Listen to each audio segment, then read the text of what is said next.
Olá pessoal, retomando a gravação das aulas online.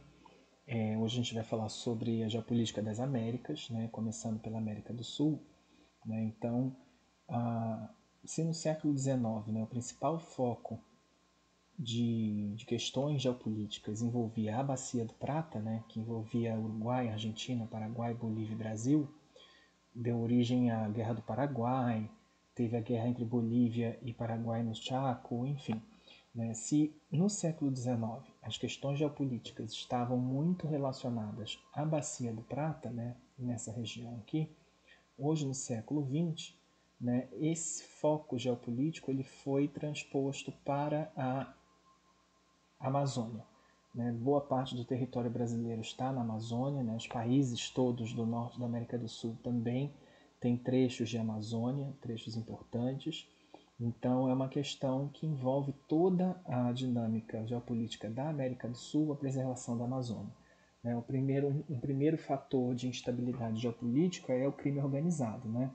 Então, principalmente os crimes ambientais, garimpo ilegal, pesca ilegal, grilagem de terras, enfim, todas essas questões elas estão trazendo um impacto considerável sobre a região.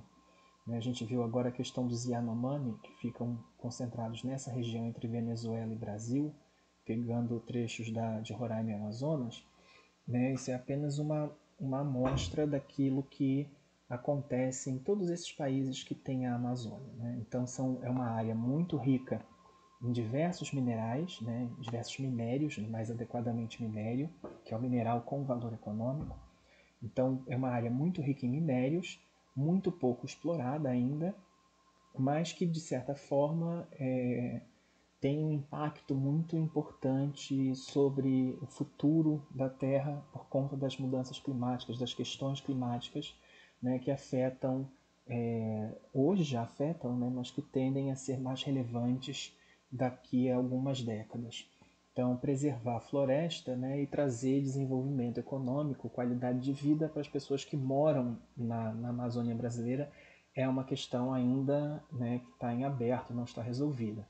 Só que, simultaneamente a isso, a gente tem que lembrar que essa região da Amazônia brasileira é o principal foco de expansão da atividade econômica, né, ao longo da BR, né, que liga Mato Grosso ao Pará, Santarém, né, e ao longo do eixo Porto Velho e Manaus. Essas são as principais áreas de desmatamento e de consolidação da frente econômica no Brasil por conta da logística vinculada à China. Né? Então, se antigamente a produção escoava do Mato Grosso por Santos ou por Paranaguá, a tendência é que essa produção de Mato Grosso, de Rondônia, elas sigam ao norte, né, e sejam escoadas pelo rio Amazonas para fazer posteriormente, né, essa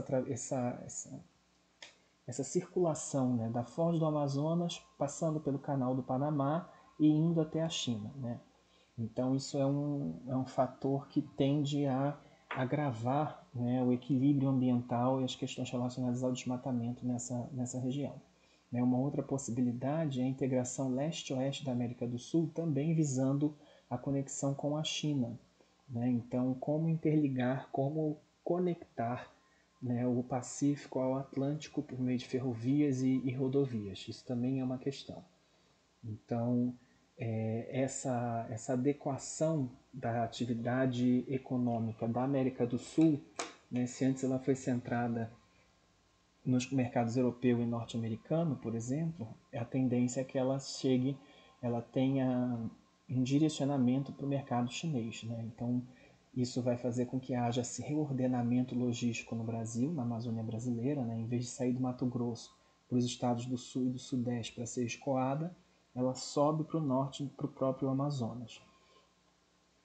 Uma outra questão importante é que aqui na Bolívia, onde a gente vê essas manchas brancas, essa área branca aqui, né, é o salar de Uyuni, né, e vários salares que são depósitos de sal e são ricos em lítio, que é o minério do século XXI, né, chamado minério do século XXI, que serve para baterias elétricas, enfim. Nessa ideia de tecnologia verde, né, o lítio ele tem um papel muito importante e a Bolívia ela concentra né, boa parte das reservas comprovadas de lítio no mundo. Então essa área ela atinge uma importância considerável, né, no século XXI. É algo que a gente deve ver como vai ser feita essa exploração do lítio, né? A Colômbia ainda é um país bastante afetado pelo papel político das Forças Armadas Revolucionárias da Colômbia, né, as Farc. Então, a questão do tráfico de drogas é um problema ainda muito grande, né, tanto na Bolívia como no Peru, como na Colômbia, como países produtores, né, e isso ainda afeta a política interna e a política da América do Sul de uma forma geral, né? Então, saber como vai terminar essa questão política com as Forças Armadas Revolucionárias da Colômbia é uma questão importante, né? Um elemento de desestabilização certamente é a Venezuela, né, que se tornou um estado ditatorial, né, em que as instituições democráticas não são devidamente preservadas, né, tanto que o fluxo de venezuelanos para o mundo, especialmente para a Colômbia, para Roraima, para o Brasil, né, em menor grau, e para os Estados Unidos, por exemplo, é algo bastante considerável. E a Venezuela, por exemplo, ainda não tem questões definidas com o território, por exemplo, da Guiana. Por isso que a gente vê aqui no Google Earth esse limite aqui em amarelo, né? Os mapas da Venezuela, eles geralmente incorporam essa área ocidental da Guiana como território venezuelano. Então, isso é uma questão ainda que pode trazer certa instabilidade, né? E a Guiana e o Suriname também tem esse problema territorial, tanto com a Guiana quanto com a Guiana Francesa. Então, a gente já vê que o Google incorporou, né, essas diferenças territoriais aqui, né? Então, é uma questão de ver como se desenrolará o governo da Venezuela nos próximos anos. A Venezuela que obteve aproximação com o governo russo, enfim, né? Isso de certa forma afeta o equilíbrio geopolítico do subcontinente, né, sul-americano. Sobre o Caribe, né, a gente tem que lembrar que tem regionalizações que consideram o Caribe, né, uma regionalização distinta da América Latina, né, mas não são todos, não é unanimidade ainda, até mesmo porque tem vários países que têm essa mesma herança latina, espanhola, enfim, né? Em relação à América Central e o Caribe, Cuba ainda é um problema, né? O embargo americano a Cuba, o bloqueio econômico, enfim, isso tem impactos consideráveis. Boa parte da direita cubana está exilada na Flórida, né? E é um problema que afeta a relação dos países americanos até hoje, né? O Haiti é outro fator de instabilidade, que foi, se não me engano, o primeiro da América Latina a se tornar independente, né? Talvez tenha pagado preço por isso. Então, é uma população muito pobre, uma economia relativamente desestruturada, grandes índices de violência e também de emigração, né? Tanto que a gente teve um grande fluxo de haitianos para o Brasil alguns anos atrás, que arrefeceu por conta dos problemas econômicos do Brasil, mas essa diáspora haitiana ainda é um contingente considerável. Essas pequenas ilhotas, né, do Caribe, muitas dessas ilhotas e dos poucos países, né, realmente soberanos, formalmente soberanos nessa região, eles têm grande, consideravelmente, né, um papel de turismo muito importante. Alguns, é importante ressaltar que alguns, como por exemplo Turcos e Caicos e Virgens Britânicas, são considerados paraísos fiscais, né? Então é uma questão também que afeta consideravelmente a economia desses países, o fato de ser um paraíso fiscal. Barbados, né? Vale lembrar que é a terra da Rihanna recentemente se desvinculou a Commonwealth, né, do Reino Unido. Muitos ainda dos países e dos territórios, desculpa, dessa região não têm soberania, como eu havia dito, né, ou estão atrelados como chefes de Estado ao Reino Unido, ou são territórios da Weimar, né? Seja dos Países Baixos, da França principalmente. Né? O tráfico também o tráfico de drogas também é um problema considerável, né? Assim como nos países da América Central, especialmente esses três, El Salvador, Honduras e Nicarágua, né? Que são países com um alto grau de pobreza e um alto grau de violência. Né?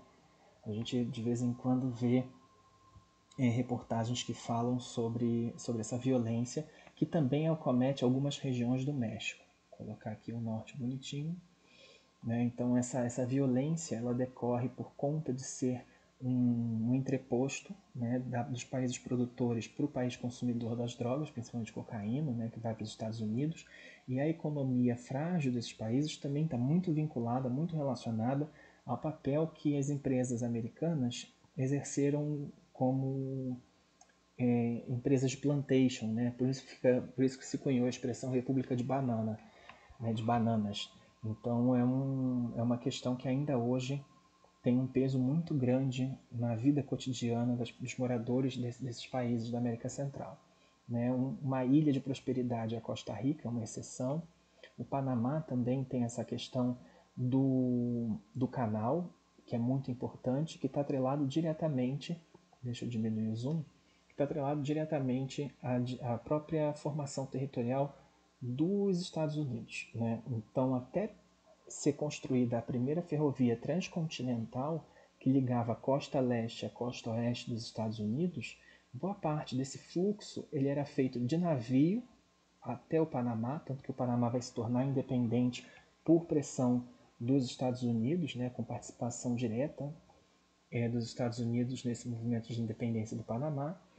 Então, saía da costa leste de barco, cruzava por terra o Panamá, que vai se tornar o Panamá em 1903, se não me engano, é a data de independência, e aí de navio também subia rumo à costa oeste. Os Estados Unidos é a grande potência do mundo ainda militar, né, e boa parte da teoria geopolítica do Mahan está relacionada à bioceanidade dos Estados Unidos, esse fato da América Central ser chamada de quintal dos Estados Unidos é por conta desse envolvimento direto nos fluxos internos do próprio país. Né? Então, os Estados Unidos nunca hesitaram em invadir, ocupar alguns territórios da América Central a fim de fazer valer seus interesses.